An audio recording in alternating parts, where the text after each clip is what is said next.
زندگی کا سب سے بڑا المیہ شاید کسی اپنے کو کھو دینا نہیں، بلکہ یہ ہے کہ ہمیں اس کی اصل قدر اس وقت محسوس ہو جب وہ ہمارے ہاتھوں سے نکل رہا ہو۔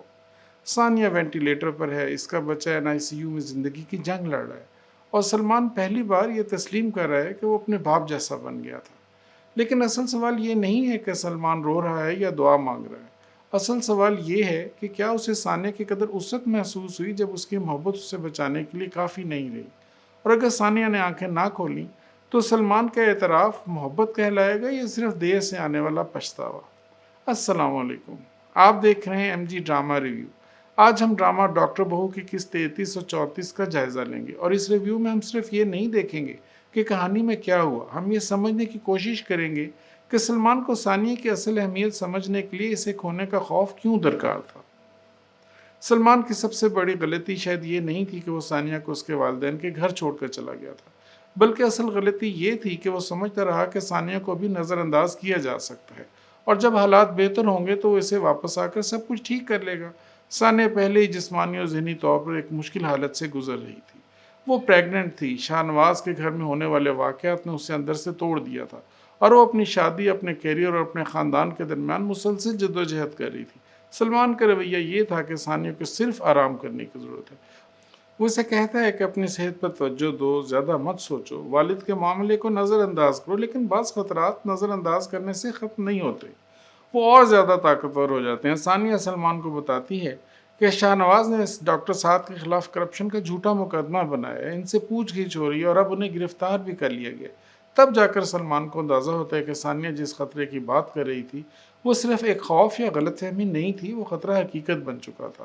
لیکن یہاں ایک سوال پیدا ہوتا ہے، سلمان کو ثانیہ کی بات پر یقین کرنے کے لیے ڈاکٹر سعد کی گرفتاری کیوں درکار تھی؟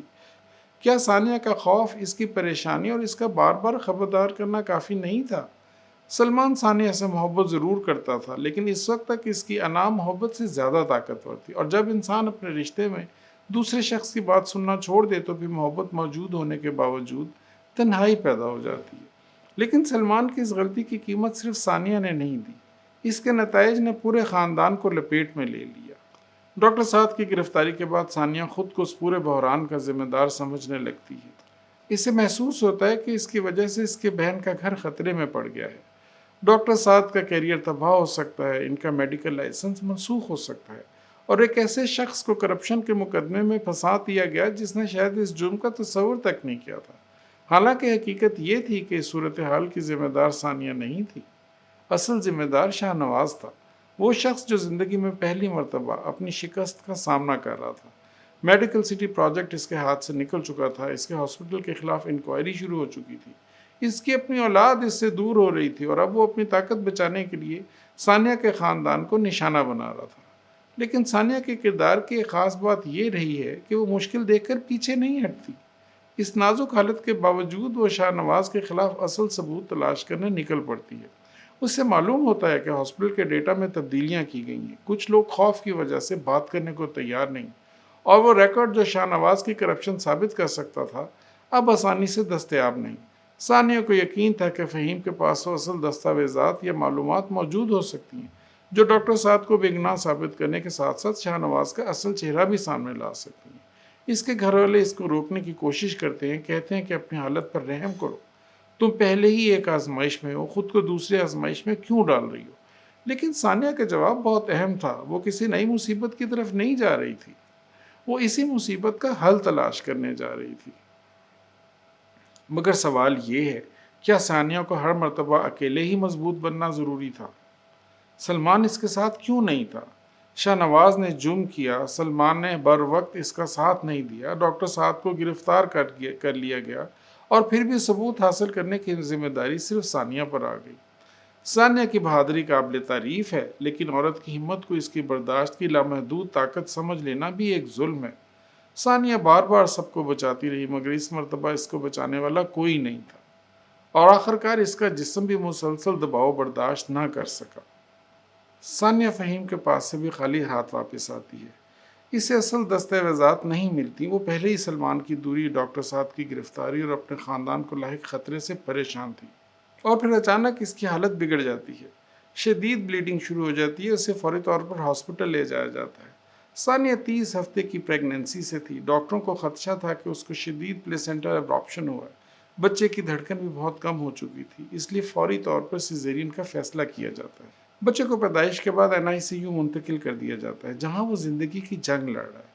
لیکن ثانیہ کی حالت اس سے بھی زیادہ تشویشناک ہو جاتی ہے۔ شدید خون کی کمی کے باعث اسے ہائپوولیمک شاک ہو جاتا ہے۔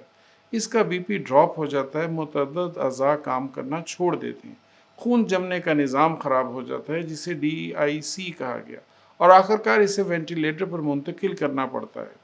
ڈاکٹر واضح کر دیتے ہیں کہ اگلے 24 سے 48 گھنٹے فیصلہ کن ہیں۔ اگر اس کے جسم نے علاج کا مثبت جواب دیا تو امید موجود ہے، ورنہ خاندان کو بدترین صورتحال کے لیے تیار رہنا ہوگا۔ یہاں یہ بات ضروری ہے کہ ہم طبی طور پہ دعویٰ نہیں کر سکتے کہ صرف ذہنی دباؤ نے ثانیہ کی حالت کی، لیکن کہانی نے جان بوجھ کر اس میڈیکل ایمرجنسی سے پہلے ثانیہ کا خوف، تنہائی، پریشانی اور مسلسل بھاگ دوڑ نہیں دکھائی۔ یہ محض ایک اچانک آنے والا ڈرامائی موڑ نہیں لگتا، یہ ان تمام فیصلوں کا مجموعی نتیجہ محسوس ہوتا ہے جن کی قیمت ثانیہ مسلسل ادا کرتی رہی۔ اور یہی وہ مقام تھا جہاں سلمان کے پاس کوئی دلیل باقی نہ رہی، نہ غصہ، نہ انا، اور نہ ہی حالات کو بعد میں ٹھیک کرنے کا وقت۔ اس کے پاس صرف ایک خوف تھا، ثانیہ کو کھو دینے کا خوف۔ ثانیہ کے ہاسپٹل پہنچنے کے بعد سلمان کا کردار اچانک بدلتا ہوا دکھائی دیتا ہے، لیکن یہ تبدیلی اچانک پیدا نہیں ہوئی۔ اس کی بنیاد اس وقت پڑ گئی تھی جب سلمان نے اپنے والد سے بات کی۔ سلمان کو امید تھی کہ ماں کی موت کے بعد شاید شاہ نواز بدل گیا ہوگا، شاید اسے اپنی غلطیوں کا احساس ہوا ہوگا، لیکن شاہ نواز اب بھی اپنی ذمہ داری قبول کرنے کی بجائے دوسروں کو مورد الزام ٹھہرا رہا تھا۔ وہ اپنی بیوی کو بھی قصوروار قرار دیتا ہے اور ثانیہ کو بھی اپنی تباہی کی وجہ سمجھتا ہے۔ سلمان پہلی مرتبہ کھل کر اپنے والد کے سامنے کھڑا ہوتا ہے۔ وہ ڈاکٹر سعد کے خلاف جھوٹا مقدمہ واپس لینے کا مطالبہ کرتا ہے، اور پھر اسے احساس ہوتا ہے کہ ثانیہ ٹھیک کہتی تھی، شاہ نواز سے بات کرنے کا کوئی فائدہ نہیں۔ وہ اعتراف کرتا ہے کہ اس کو ثانیہ کو چھوڑ کر نہیں آنا چاہیے تھا، لیکن یہ احساس تب آیا جب ثانیہ پہلے ہی اکیلے اس جنگ میں داخل ہو چکی تھی۔ پھر ہاسپٹل میں سلمان کے تمام دفاع ختم ہو جاتے ہیں۔ وہ ثانیہ کے سامنے وہ بات کہتا ہے جسے شاید اسے بہت پہلے کہنا چاہیے تھا۔ وہ اعتراف کرتا ہے کہ وہ اپنے والد جیسا بن گیا تھا۔ اس کی اپنی ضد کے سامنے ثانیہ کی آواز دب گئی۔ وہ کہتا ہے کہ اس لمحے اس کو صرف ثانیہ چاہیے، پہلے جیسی ثانیہ۔ وہ اسے اپنی زندگی کی سب سے قیمتی چیز قرار دیتا ہے اور کہتا ہے کہ وہ اس کو کھو نہیں سکتا۔ یہ منظر یقیناً جذباتی تھا۔ سلمان کی بے بسی اور اس کا خوف مصنوعی محسوس نہیں ہوا۔ اس کے جذبات سچے تھے، لیکن یہاں محبت اور محبت کی ذمہ داری کے درمیان فرق کو سمجھنا ہوگا۔ کسی سے محبت کرنا کافی نہیں، اس کی بات سننا بھی محبت ہے۔ اس کے خوف کو سنجیدہ لینا بھی محبت ہے۔ مشکل وقت میں اس کے ساتھ کھڑے ہونا بھی محبت ہے۔ جب وہ بار بار کہہ رہی ہو کہ وہ تنہا ہے تو اسے مزید تنہا نہ چھوڑنا بھی محبت ہے۔ سلمان ثانیہ سے محبت کرتا تھا، لیکن اس نے محبت کی ذمہ داری اس وقت تک پوری نہیں کی جب تک اس کو ثانیہ کے کھو دینے کا خوف محسوس نہیں ہوا۔ پھر اس کا پچھتاوا مزید واضح ہو جاتا ہے۔ وہ کہتا ہے کہ اس نے ثانیہ سے وعدہ کیا تھا کہ وہ کبھی اس کو اکیلا نہیں چھوڑے گا، مگر پھر بھی وہ اس کو اکیلا چھوڑ گیا۔ وہ خدا سے ثانیہ کی زندگی کی بھیک مانگتا ہے، یہاں تک کہتا ہے کہ اگر اس نے زندگی میں کوئی نیکی کی ہے تو اس کے بدلے اس کو ثانیہ واپس دے دی جائے۔ یہاں ہمارے مرکزی سوال کا پہلا جواب سامنے آتا ہے۔ ہاں، سلمان کو ثانیہ کی اصل قدر محسوس ہو گئی ہے، لیکن یہ احساس بہت دیر سے آیا، اور اس احساس کی قیمت ثانیہ اور اس کے بچے اور اس کے پورے خاندان نے ادا کی۔ اس موقع پر ثانیہ کے والد کی گفتگو شاید سلمان کے لیے سب سے تلخ حقیقت تھی۔ سلمان انہیں تسلی دیتا ہے کہ سب ٹھیک ہو جائے گا، لیکن وہ جواب دیتے ہیں کہ وہ بھی ہمیشہ یہی سوچتے رہے تھے۔ وہ اپنی بیٹی کو اس دلدل میں دھکیلتے رہے، یہ سمجھ کر کہ ایک دن حالات خود بخود ٹھیک ہو جائیں گے، لیکن کچھ بھی ٹھیک نہیں ہوا۔ ان کے مطابق انہوں نے ایک بہادر بیٹی اس خاندان کے حوالے کی تھی، اور اس خاندان نے اس کو توڑ دیا۔ ان کی ایک بیٹی ہاسپٹل میں زندگی اور موت کے درمیان ہے، اور دوسری عدالتوں اور دفتروں کے چکر لگا رہی ہے تاکہ اپنا گھر بچا سکے۔ یہ مکالمہ صرف سلمان کے لیے نہیں تھا، یہ پورے معاشرتی رویے پر ایک سوال ہے۔ ہم اکثر عورت سے کہتے ہیں کہ کچھ وقت برداشت کرو، سب ٹھیک ہو جائے گا، رشتہ بچاؤ، گھر بچاؤ، دوسروں کو سمجھنے کی کوشش کرو، لیکن بہت کم لوگ یہ پوچھتے ہیں کہ اس انتظار کے دوران وہ عورت خود کتنی ٹوٹ چکی ہے۔ اگر ثانیہ زندہ بچ جاتی ہے تو یقیناً سب سے بڑی خوشی ہوگی، مگر اس کا زندہ بچ جانا اس بات کی گارنٹی نہیں ہے کہ سب کچھ پہلے جیسا ہو جائے گا۔ اسے صرف سلمان کے الفاظ نہیں چاہیے، اس کو سلمان کے بدلے ہوئے فیصلے چاہیے۔ اسے یہ دیکھنا ہوگا کہ سلمان اب اپنے والد کے سامنے کھڑا رہتا ہے یا حالات بہتر ہوتے ہی دوبارہ خاموش ہو جاتا ہے۔ اسے یہ دیکھنا ہوگا کہ سلمان اس کے کیریئر، اس کی شناخت اور اس کی آزادی کو واقعی قبول کرتا ہے یا صرف اس کو کھونے کے خوف میں وعدے کر رہا ہے۔ دوسرف اصل دستاویزات اب بھی کہانی کا اہم ترین راز ہیں۔ فہیم نے بتایا کہ اس نے وہ دستاویزات کسی محفوظ شخص کے پاس رکھی تھیں۔ ثانیہ انہیں حاصل نہ کر سکی، لیکن سلمان کو اب معلوم ہو چکا ہے کہ ثانیہ انہی ثبوتوں کی تلاش میں اکیلی گئی تھی۔ اس لیے غالب امکان ہے کہ آخری قسط میں سلمان اس ادھوری کوشش کو مکمل کرے گا۔ یہی دستاویزات شاہ نواز کے خلاف فیصلہ کن ثبوت بن سکتی ہیں۔ ڈاکٹر سعد کو انصاف مل سکتا ہے، ہاسپٹل کی کرپشن سامنے آ سکتی ہے، اور شاہ نواز کو پہلی مرتبہ اپنی طاقت، اپنے خاندان کی ساکھ کے حقیقی نقصان کا سامنا کرنا پڑ سکتا ہے۔ لیکن شاہ نواز کی شکست کے باوجود سلمان اور ثانیہ کے رشتے کا فیصلہ آسان نہیں ہوگا، کیونکہ بعض زخم دشمن نہیں دیتا، بعض زخم وہ شخص دیتا ہے جس سے ہمیں تحفظ کی سب سے زیادہ امید ہوتی ہے۔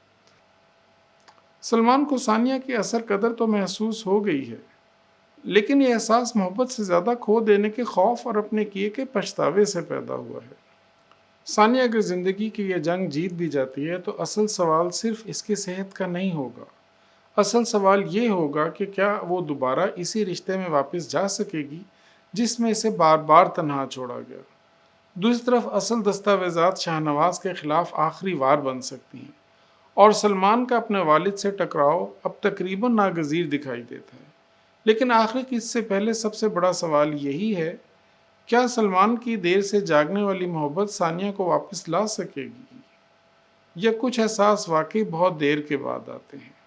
کامنٹس میں ضرور بتائیے گا کہ آپ کی نظر میں سلمان کی یہ تبدیلی حقیقی محبت ہے یا صرف ثانیہ کو کھو دینے کے خوف سے پیدا ہونے والا پچھتاوا؟ اور ڈاکٹر بہو کے آخری انجام کے بارے میں آپ کی کیا پیش گوئی ہے؟ ویڈیو پسند آئے تو اس کو لائک کیجئے، چینل کو سبسکرائب کیجئے اور بیل آئیکن ضرور دبائیے، تاکہ ڈاکٹر بہو کے آخری ریویو سمیت ہماری آنے والی تمام ویڈیوز آپ تک بر وقت پہنچ سکیں۔ آپ کے وقت کا شکریہ۔